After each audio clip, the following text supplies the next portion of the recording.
얼마 전에 한 분이 이런 질문을 주셨습니다. 목사님, 궁금한 것이 있어 여쭙습니다.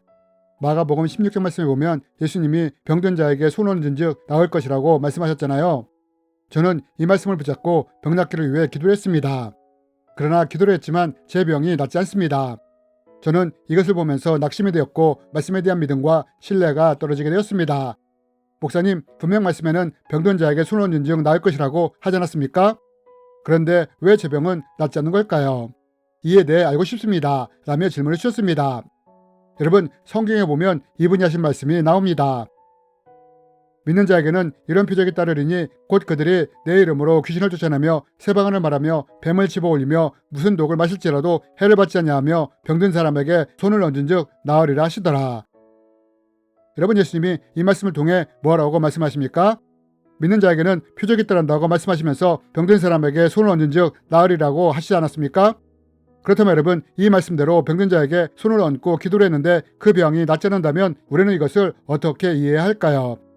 이번 시간에는 우리가 병치유를 위해 기도를 할 때 치유를 방해하는 세 가지 요인에는 어떠한 것들이 있으며 또 이것을 해결하기 위해서 우리가 어떻게 해야 하는지에 대해 함께 나누기 원합니다. 저는 청년의 시절 때 디스크 때문에 고생을 많이 했습니다. 병원에서는 수술을 하라고 했습니다. 하지만 수술할 비용이 없었기에 그냥 아픈 채로 버티며 지내야만 했습니다.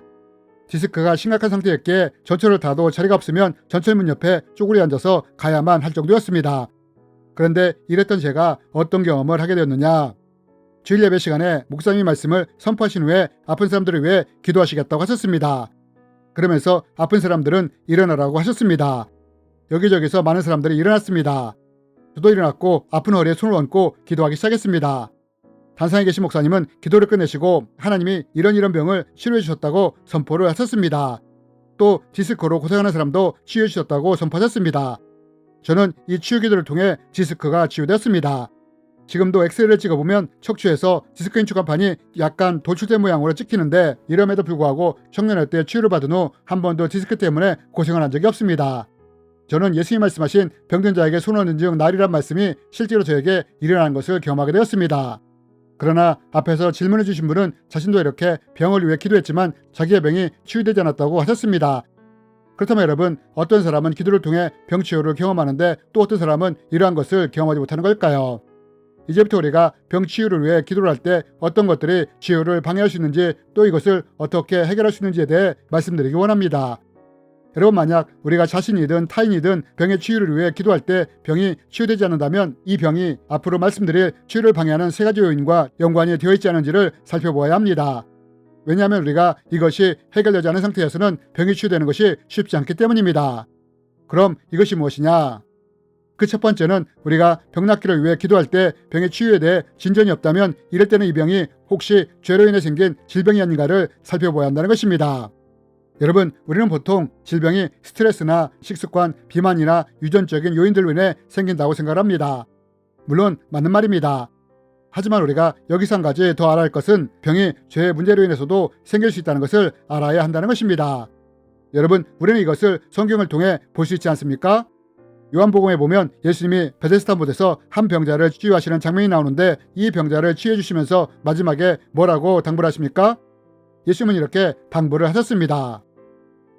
그 후에 예수께서 성전에서 그 사람을 만나 이르시되 보라, 내가 나았으니 더 심한 것이 생기지 않게 다시는 죄를 범하지 말라 하시니.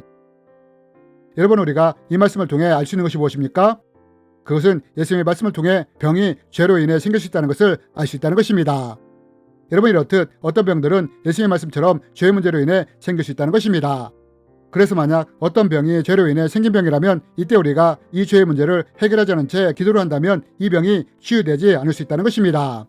이런 이유로 야고보가 병든 자를 위해 기도할 때 먼저 서로의 죄를 고백하라고 말을 한 것입니다. 왜냐하면 우리 안에 죄가 있다면 이 죄가 치유 역사를 방해할 수 있기 때문입니다. 그러므로 너희 죄를 서로 고백하며 병 낫기를 위하여 서로 기도하라. 의인의 간구는 역사하는 힘이 큼이니라. 또한 예수님도 이런 이유로 중풍병자를 치유하실 때 먼저 죄의 문제를 해결하신 것입니다. 중풍병자에게 이르시되 작은 자야 안심하라, 내 죄사함을 받았느니라. 말씀하시되 일어나 침상을 가지고 집으로 가라 하시니. 여러분이 이래서 병 낫기를 위해 기도할 때 치유에 진전이 없다면 이럴 때는 이 병이 혹시 죄로 인해 생긴 병이 아닌지 점검을 해보아야 하는 것입니다. 왜냐하면 죄로 인해 병이 생겼다면 이 죄가 치유 역사를 방해하기 때문입니다. 그러므로 그 병이 죄로 인해 생긴 질병이라면 죄의 문제부터 먼저 해결해야 하는 것입니다. 물론 우리는 이런 것과 상관없이 병원에 가서 치료를 받을 수 있습니다. 그러나 여러분, 우리가 여기서 알아야 할 것이 하나 있습니다. 그것은 만약 우리의 질병이 스트레스나 식습관, 비만, 유전과 같은 문제로 병이 생겼다면 이러한 경우에는 의사의 손길을 통해서도 온전한 치료를 받을 수 있습니다. 그러나 그 병이 죄로 인해 생긴 병이라면 이때는 비록 의사를 통해 치료를 받더라도 온전한 치료를 경험할 수 없다는 것입니다. 왜냐하면 비록 겉으로는 병이 다 치유된 것처럼 보일지라도 죄의 문제가 여전히 해결되지 않은 채 뿌리로 남아있게 된다면 이로 인해 다시 병이 재발될 수도 있고 이와 비슷한 병이 다시 생길 수도 있기 때문입니다. 그래서 목회자를 통해 병의 치유를 받든 혹은 의사를 통해 치료를 받는다고 하더라도 그 병이 죄로 인해 기인된 병이라면 온전한 치유를 위해 꼭 죄의 문제를 해결해야 하는 것입니다.